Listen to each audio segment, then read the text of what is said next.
Good morning, everyone. Thank you for joining us for our first ever webinar featuring the IAEM Scholarship Overview and Application Process.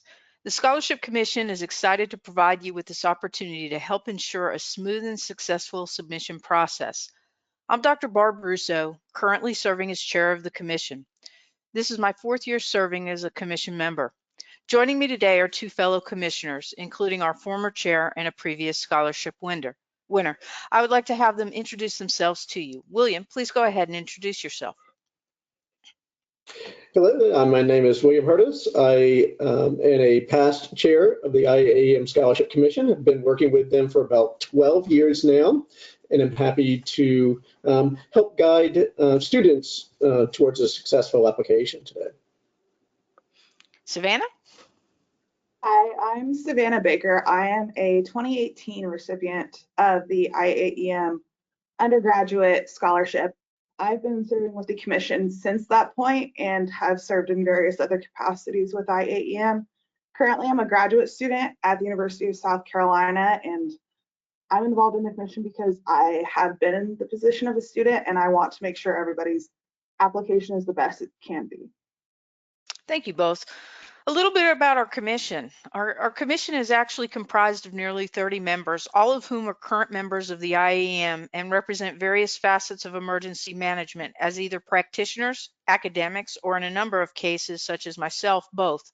We can be found employed in many settings, such as state, local, and federal government, but we also serve as consultants, professors, and work in nonprofit and private sector settings, such as the Salvation Army, hospitals, and on college campuses.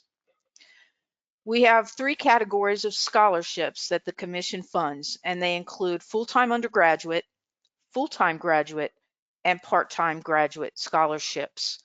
To be eligible for each of those scholarship categories, you must meet the guidelines that they fall under. So for example, full-time undergraduate students must be enrolled as an undergraduate studying in either emergency management or closely related program in 12 hours or more. Full-time graduate students are enrolled in similar programs, again, at 9 hours or more, and part-time graduate students are in below 9 hours to meet that threshold.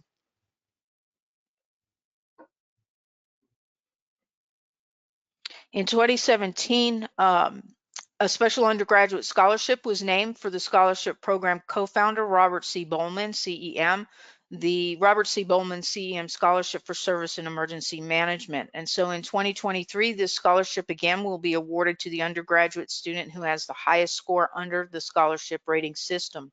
We also have a second named scholarship, the Samuel Henry Prince IAEM Scholarship, who gets offered to the highest rated part-time graduate student. And this scholarship is funded by IAEM Canada in honor of Canada's Dr. Samuel Henry Prince, who many of you may be familiar with for his work done on his dissertation on the Halifax explosion. You do not need to be Canadian to receive that scholarship, but again, that scholarship goes to the highest scoring part-time graduate student. Any other scholarships that we offer are generally awarded as just regular IAEM scholarships. A couple of questions that I'm sure many of you are wondering right off the top, of course, are how many scholarships do we award and how much money is actually awarded as part of that. A little bit of history I want to give you as far as this goes, and we're very transparent about this. If you look on our website, you're actually able to download a PDF that lists our previous winners and the amounts associated with those scholarships. And when you look at that document, you will notice that the awards have fluctuated over the years. The number of awards has also fluctuated. We awarded our first scholarship all the way back in 2001, and that very first award was a humbling $500. Since then, we've awarded 74 total scholarships, equaling about $164,000. Last year, we awarded 4 scholarships total. There were 2 full-time undergraduate scholarships awarded, 1 full-time graduate scholarship awarded, and 1 part-time graduate scholarship awarded. Those, of course, included the Bob Bowman and Samuel Prince scholarships, along with 2 IAEM scholarships. Attached to those, the 2 full-time undergraduate scholarships awarded were $4,000 each. The full-time graduate scholarship was $5,000, and the graduate part-time scholarship awarded was $3,000. Now, in terms of how the commission comes up with the award amounts, quite honestly, we fundraise throughout the year, and those monies go into our endowment. And the way we calculate the funds available to add to the scholarship awards annually are based on our interest returns. So of course, in a good economy, in a good year, we often have more money to award than we would in a downturn year. And so that determination gets made by the commission as a whole, once we sit down and get ready to make those awards. So at this time, we're unable to sit down and tell you exactly, but you can look at certainly those trends based on previous year warnings to kind of get a ballpark figure as we head, into this process. So I will go ahead and turn this over to my colleagues to discuss exactly what this process looks like, and the specifics. And one thing I really want to encourage you to think about as you approach this scholarship application process is to, of course, read everything, and understand everything, and follow instructions, right? You all are hopefully intending to enter a profession that requires attention to detail, and this application process is no exception to that rule. So making sure that you follow instructions to a T is going to be very significant as part of this process.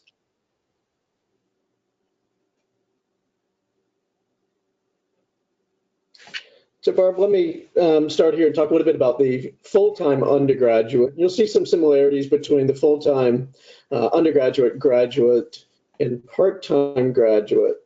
I'll talk about them briefly, and then Savannah will walk us through the portal and show us exactly how to upload and create our application process.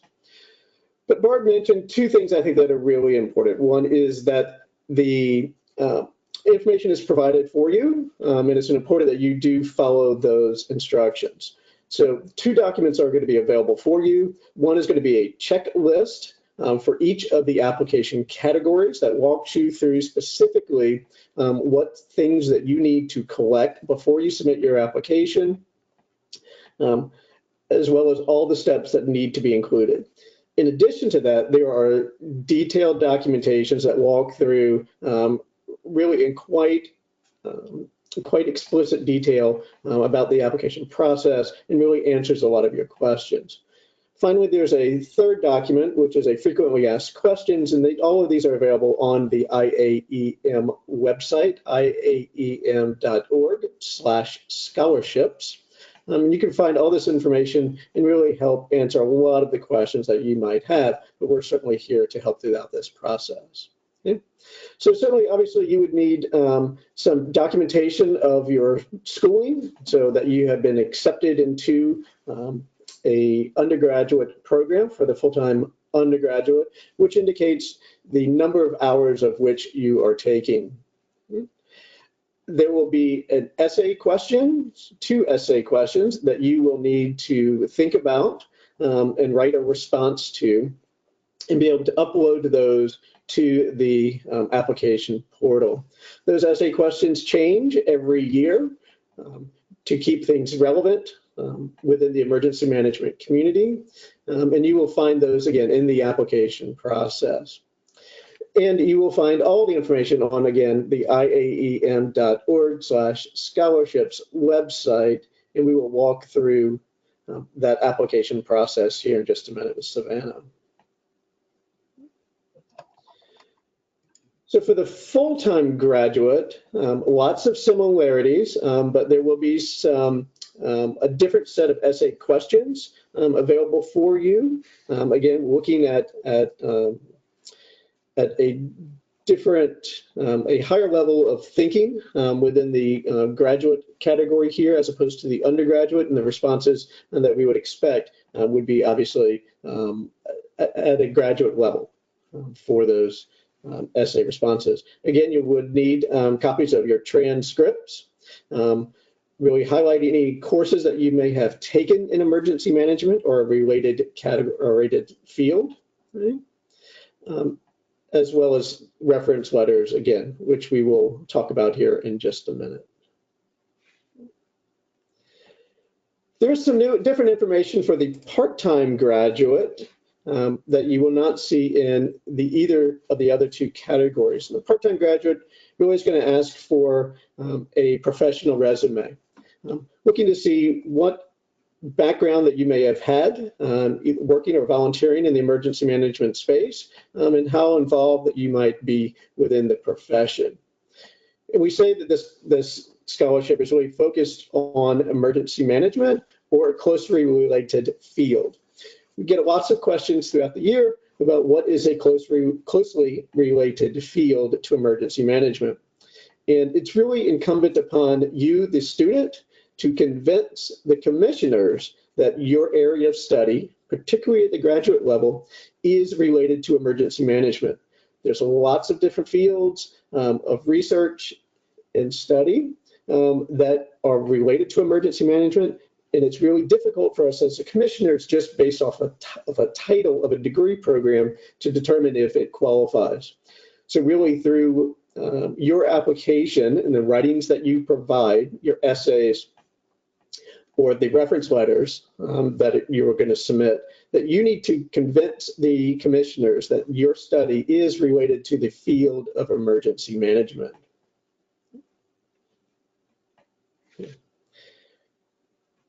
All right.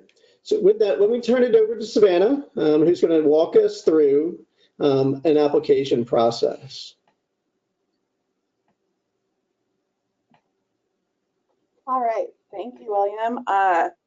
So while I'm getting this set up, you guys should be able to see now the IAEM webpage. This is, if you have any questions, if you are not sure where to go, this is the page that you want to go to. It talks broadly about what the scholarship is, the applications themselves, and then these checklists. So to start out with, the checklists are going to be the thing that I would recommend to start out with. So if we look first at the undergraduate, you can see all of the elements. First is going to be your full-time student verification. So make sure you get this from your university registrar. When I did it, it was relatively easy. I just went into the office, explained that I just needed a verification, and they were able to give it to me on the spot. For a transcript, make sure that it is official. If you're not sure where to send it, our main contact, the email is on the IAEM webpage, and that's where you can have if it's virtual, send it virtually that way. Reference letters are the next thing. Make sure you have at least 3 of those, with one of them being from a university faculty member. The best thing I can recommend when you're applying for this, a lot of it is common sense, but when you're having individuals write your reference letters, include your resume for their intent only, and explain why you think you'd be a good candidate so that they can reinforce that in your reference letters. And then finally is the 2 essays. So for undergraduates, you're going to have a question looking at comprehensive emergency management, and then looking at severity of weather and coastal events, and incorporating environmental science assessments into emergency management planning. Like William said, we want you to convince us. Make us understand, make us see it. We want to understand what you're saying, so communicate it clearly. So going back to this, you can see my dashboard, correct, right? Okay. So we're going to go into the undergraduate student application to start out with. And here you can see my basic information. I already have it enabled because I am a member of IAEM and have a lot of the settings autofill. But we're going to go ahead and fill in the rest of these. And then, so we're going to fill in my case, I'm at the University of South Carolina. And we go by semesters. And in this case, we're going to say a Bachelor's of Science since it's undergrad. And we're going to say emergency management. We're going to say May 2024 here. And then this is where you would provide a link to your website, a link to your program of study. So this is typically on your university webpage, and it's going to be just very simply for the commissioners to understand, especially if it's not related to emergency management necessarily. They can understand how it could potentially be based on just the program of study. So then here we are going to choose a file.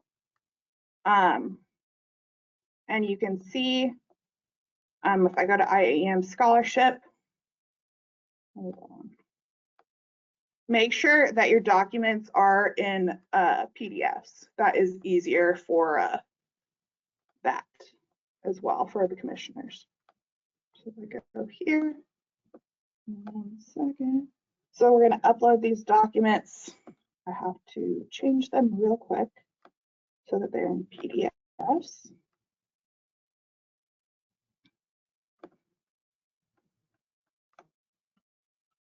So in this case, I have a sample SA1 set up, and you're going to do the exact same thing for each of your different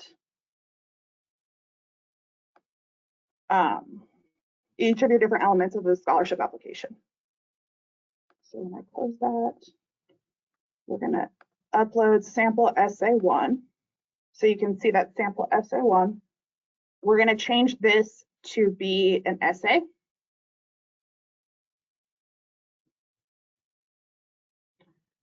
And what, hopefully you can still see my screen. Hopefully. Let me double check real quick. Can we see the IAEM page right now? Okay, cool. So you can see my sample SA1.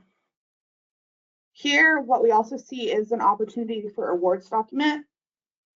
Even if you think it's something as little as FEMA independent study courses, provide those award documents because it will help you. And it provides points or opportunity for extra points. With that being said, when you upload awards documents, make sure that you include an overarching document that lists your awards, what they're called, and then a brief description of what they are. So in my case, I might say FEMA Independent Study 100, and that's an intro to emergency management independent study course sponsored by the Emergency Management Institute, and continue on throughout that for whatever awards you may have listed. On here as well, a lot of these may not be relevant to the undergraduate, the full-time undergraduate or full-time graduate part. Double check your checklist to ensure that you have all of the elements listed in your application itself. So if we upload my essay, we're good there. We do the same for essay number 2. In this case, we're just gonna keep my sample essay number 1 as the sample document. And then you can see here, we can move through this potentially.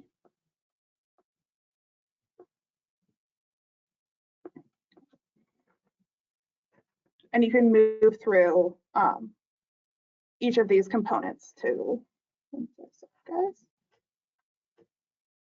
So in this, what you'll want to have is you have an opportunity for recommendations. So you'll do 3 of those. And full-time undergraduate and graduate students will not do the resume. You don't have to worry about it for this intent and purpose, so don't worry about submitting it. Your faculty verification will be one of your recommendation letters.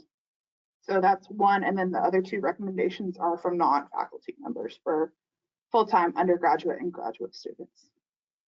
And then enrollment verification is just that document you'll get from the registrar, and you can upload it that way.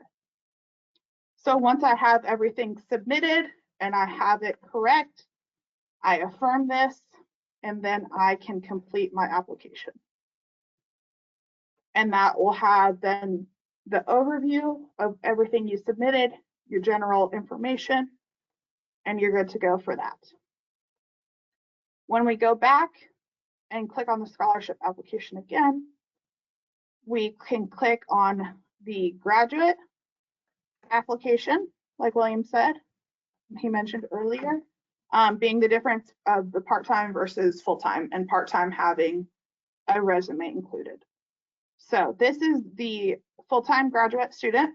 So in the same way, it's going to have verification, transcript, 3 reference letters, and then 2 essays, and a potential list of awards.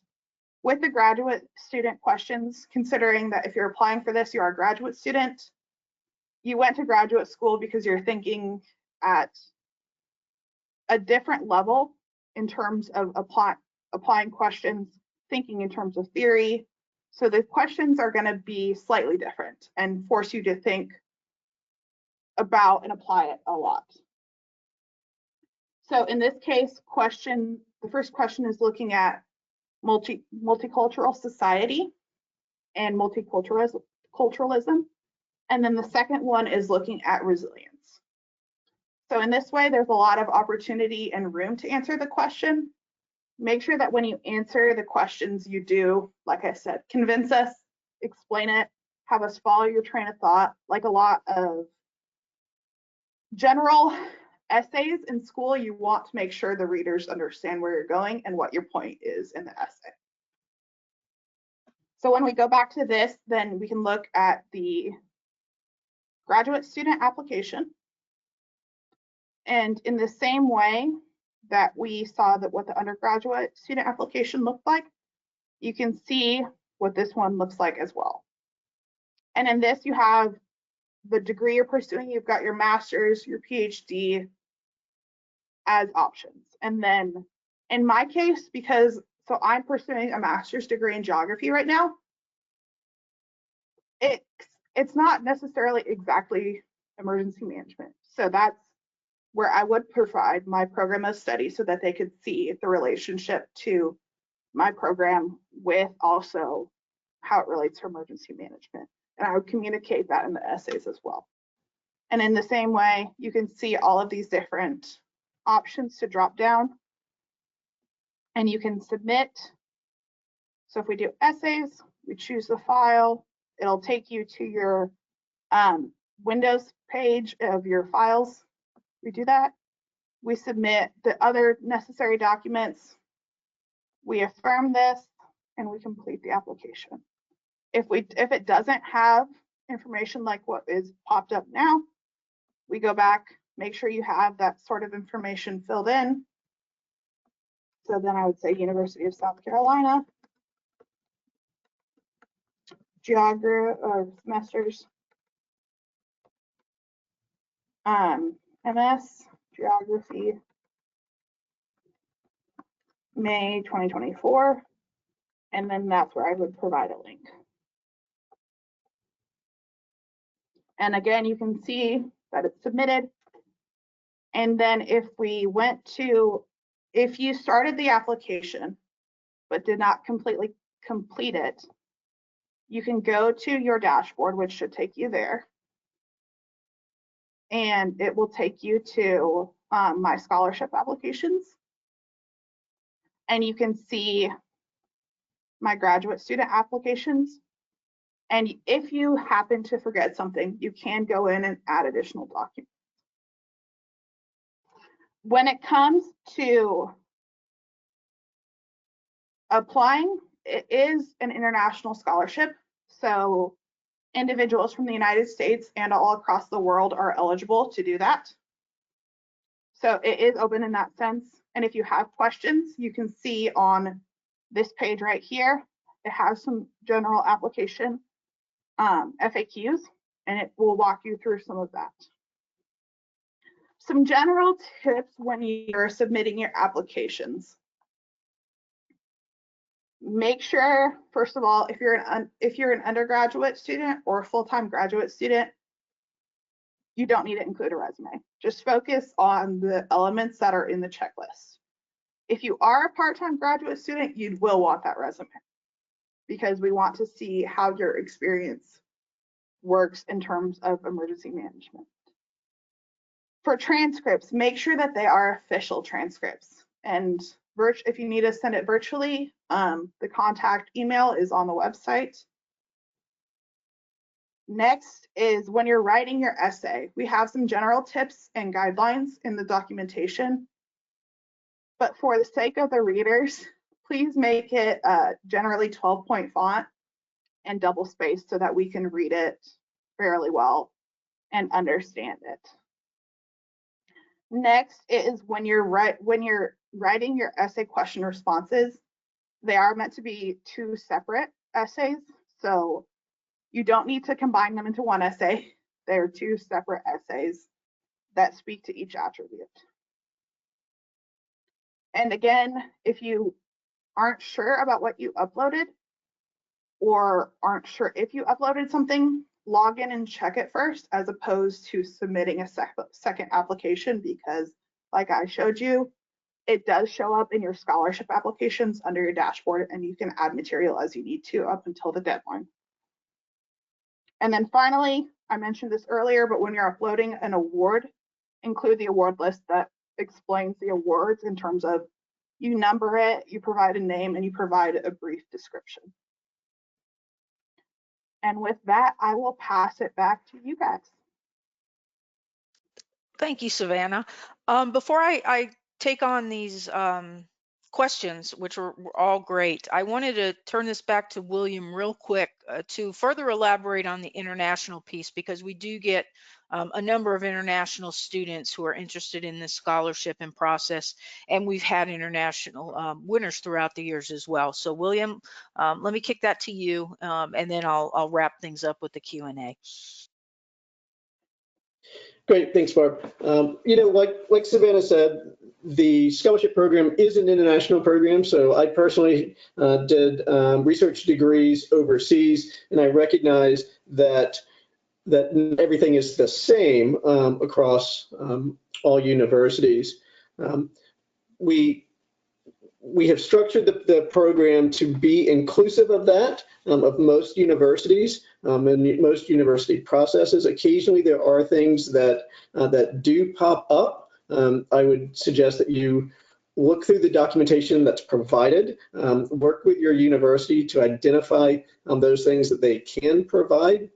If there are detailed or specific questions that you're not finding answers to in the frequently asked questions, we do have an email address on the website that you can look at and send some very specific questions to. But again, look at the documentation that's there. Most universities that we've worked with across Asia, the South Pacific, certainly Canada, Central America, most universities that we've worked with, we've been able to cater this system so that it does work for most of those universities. But if there is something very unique, there is an opportunity to ask some questions, and we do have some abilities to work with that, just to make sure that the scholarship is accessible to everybody across the world. Thanks, William. I greatly appreciate that. So without further ado, let me try and tackle some of the questions you all have submitted. And Savannah, I think eventually hit most of these, but I definitely want to make sure we definitely have resolved them with you. So yes, the first question was, can I begin my application and come back and add documents later? Most definitely so. So you definitely do not want to submit it, however, until you've got everything attached and you're comfortable and ready to go. That one we definitely cleared. From the audience, Savannah, can you discuss awards a bit further? I understood it as other scholarships that we've received. Should it also be viewed as a portal to upload courses, certificates relevant to emergency management? So in terms of awards, the best way that I can broadly define it is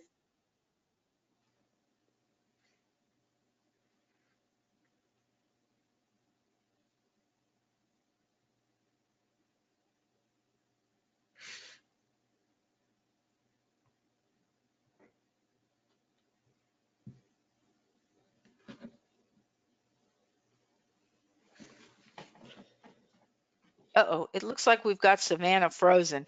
I will carry on her intended phrase. Okay, wait, hang on. We may have Savannah. Savannah, are you back? You froze.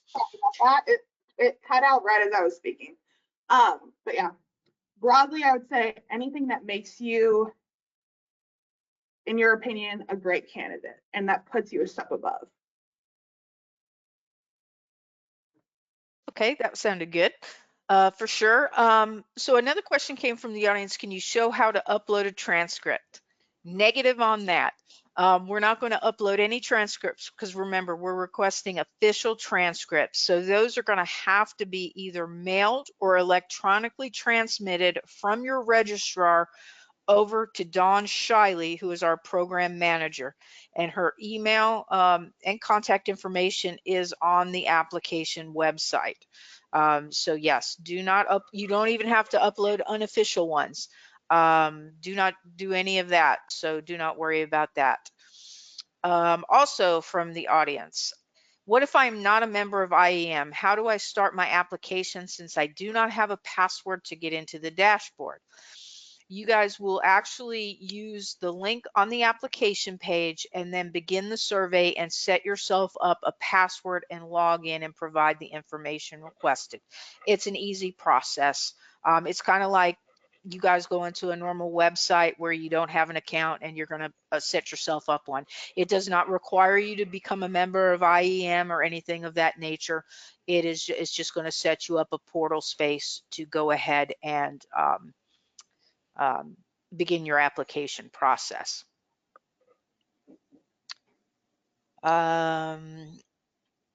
Also from the audience, I noticed that there is a transcript field in the drop-down field in the document upload portion of the scholarship portal. I just want to verify that we need to both email official transcripts as well as submit official transcripts through the portal. Yeah, just go ahead and submit those official transcripts.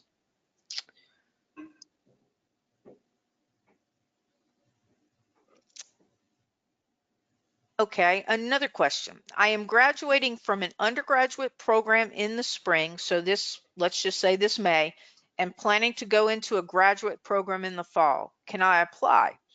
The answer to this is yes. You will need to provide proof that you have been accepted into the program for the fall or summer in some cases, and also prove that you have enrolled.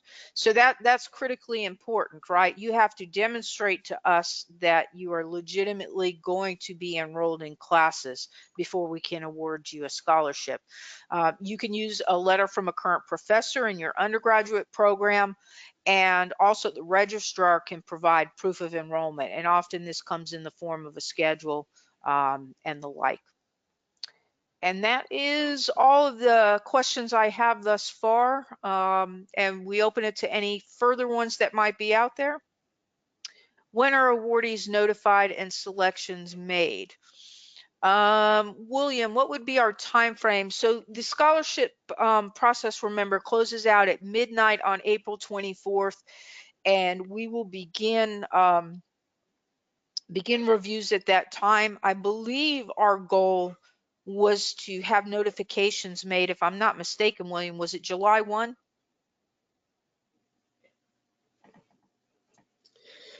I'm just looking really quickly just so I just don't misquote it to see if it's actually up on the website.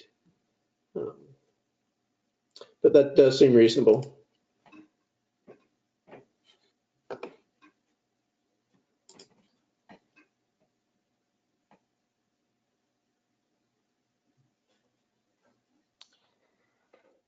Yes, it looks like late June, July, and early July is what Ms. Shiley has said. Okay.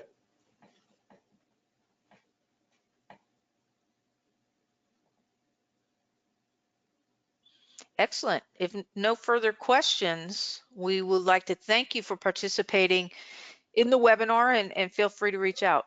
Oh, one more question. I'm currently enrolled in an undergrad Homeland Security degree, but I'm thinking of changing my degree to IT Cybersecurity concentration of Homeland Security. Would I still be eligible to apply?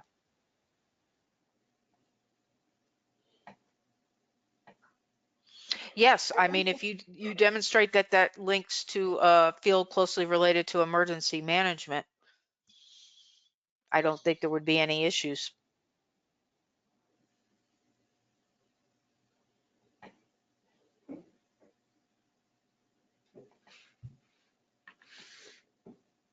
Any further questions? While people are thinking, I'll add a final comment. For me, I applied to the scholarship just as a random Google search when I found it on the internet and was looking for emergency management scholarships. I was relatively new to the field. I think when I applied, I was between my freshman and sophomore year. So in that case, don't be scared that you're applying too early or too late. Just communicate why you think you'd be a good candidate, and you never know what may happen. Your field, I've seen everything from geography. I believe we've had a couple, correct me if I'm wrong, IT, or in that general vein, and engineering students apply to scholarships, the scholarship. So just like emergency management, this scholarship is very broad and can apply to many different fields. You just have to communicate to us why you and your field feel like you'd match with the scholarship.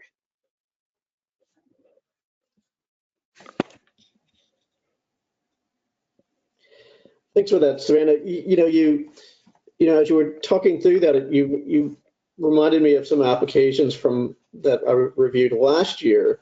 They were early students that were early on in their degree program, and they were really strong students. And I just remember reading their applications and go, this would be a really great application next year. And there is nothing within our the program that restricts students from applying for the scholarship for multiple years. There's nothing that restricts students in the program from receiving awards in multiple years. So I would encourage you, if you've applied before and did not receive a scholarship, don't let that stop you from applying again. And like Savannah said, right, it's worth applying. It's really exciting from the commissioner's perspective to see what students are doing all across the world and to see what they're engaged in and what they're passionate about. Like Savannah, we've been able to create some long-lasting relationships with a lot of our scholarship awardees and continue to watch them grow and in their careers and come back and contribute to the scholarship program in their own right.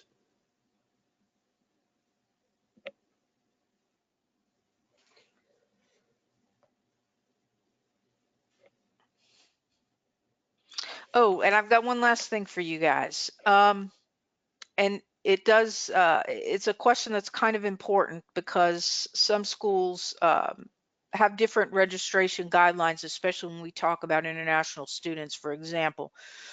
I do not take 9 hours, for example, as a grad student, but my school considers me full time. Which application do I use? Um, Basically, we rely on the registrar of the institution to tell us what full time is. So if your school says 6 hours is full time, then you should be filling out the full time grad school application. So whatever your registrar says, that's what we follow. So that enrollment verification form is very significant as part of our evaluation process to determine that you're submitting an application that is correct, for whichever program of study. And finally, one other question. I've been accepted into a Master's of Emergency Management at ASU, but I might switch to another university EM program. How would this impact a scholarship if awarded? So long as you maintain enrollment at the same status, and say you transfer from ASU to, I don't know, Oklahoma State University and maintain full-time status, I believe that money can go ahead and transfer with you as is.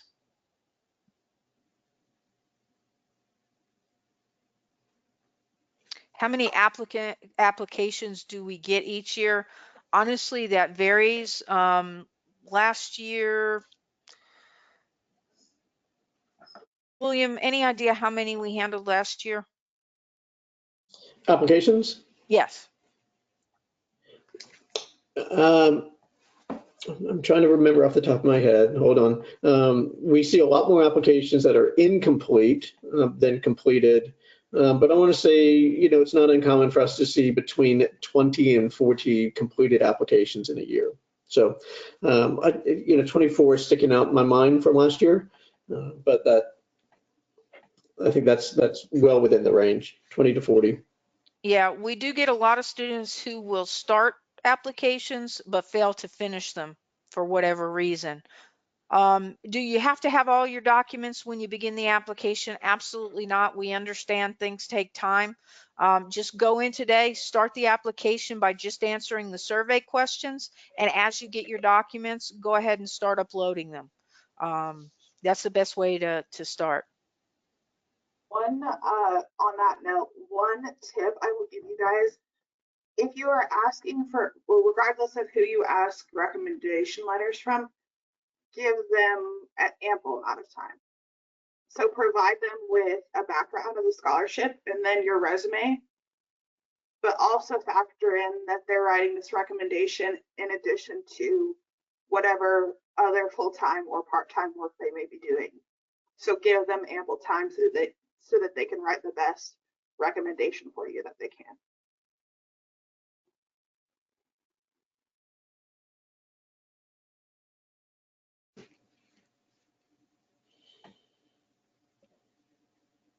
Excellent.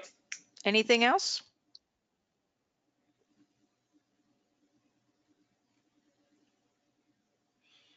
All right. Well, thank you all for joining us today, and we wish you well and good luck on your applications. And again, if you have any questions, please don't hesitate to reach out.